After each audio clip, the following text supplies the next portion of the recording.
মানুষ আমরা ধরা খেয়ে যাব, ম্যাক্সিমাম মানুষ আমরা ধরা খাবো। এই জন্য যে এই হাদিসটা বলার পরে এই জন্য ধরা খাবো যে আমাদের অধিকাংশ ইনকাম হারাম, অনেকের ইনকাম হারাম।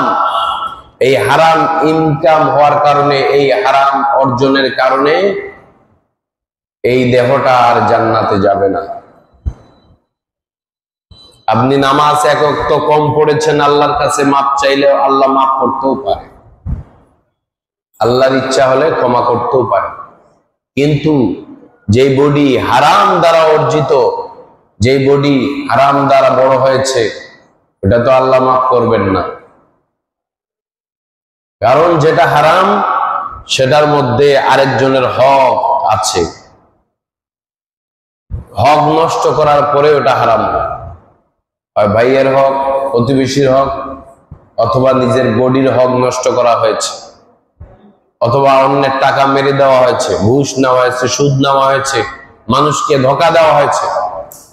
একটা সম্পদকে হারাম করার পিছনে কাউকে না কাউকে ধোঁকা দিতে হয়, কাউকে না কাউকে বঞ্চিত করতে হয়, কারো প্রতি জুলুম করতে হয়, তারপরে ওই জিনিসটা হারাম হয়ে যায়। তাহলে যারা আমরা হারাম ইনকাম করেছি, ওই হারাম ইনকাম দ্বারা কিভাবে আপনি আমি জান্নাত যাব?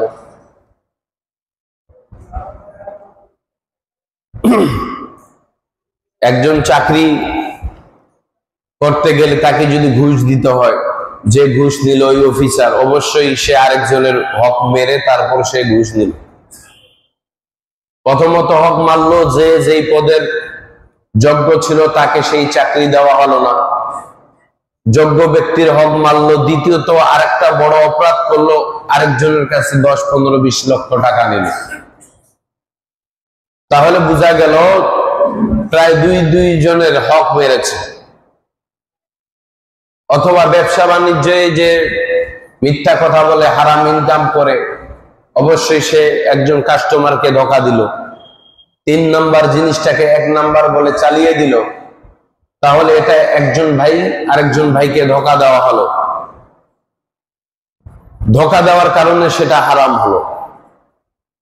অথবা চুরি করা টাকা, অবৈধ ইনকাম, মানুষের প্রতি জব দখল করে কোনো কিছু নেওয়া, জমি দখল করা, সব কিছু মিলে হলো অবৈধ। যেটা জুলুম থেকে অর্জিত টাকা সেটা অবৈধ, যেটা মানুষকে কষ্ট দিয়ে নেওয়া হয় সেটা অবৈধ। এই টাকা দিয়ে যত বড়ই বাড়ি গাড়ি অট্টালিকা বানাই না কেন, জান্নাত যাওয়া সম্ভব না। জান্নাত যাওয়া সম্ভব না। রাসূলের হাদিস, যার বডির মধ্যে রক্তে লেগে আছে হারাম ইনকাম, যার অবৈধ টাকা দিয়ে একটা মাংসের টুকরা গোশত তৈরি হয়, ওই বডি তো আর জান্নাত যাবে না। এই জন্য হালাল অর্জন সেটা যদি খুব কম হয়, অল্প হয়, তবুও ভালো। লক্ষ লক্ষ কোটি কোটি টাকা অন্যায়ভাবে অবৈধভাবে ইনকাম করার চাইতে অল্প ইনকাম হালাল হওয়া 1000 গুণ ভালো।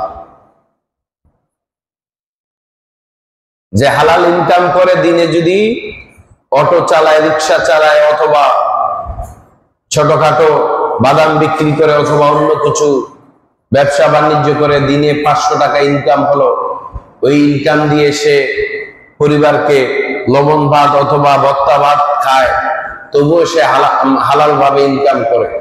এটা 1000 গুণ ভালো।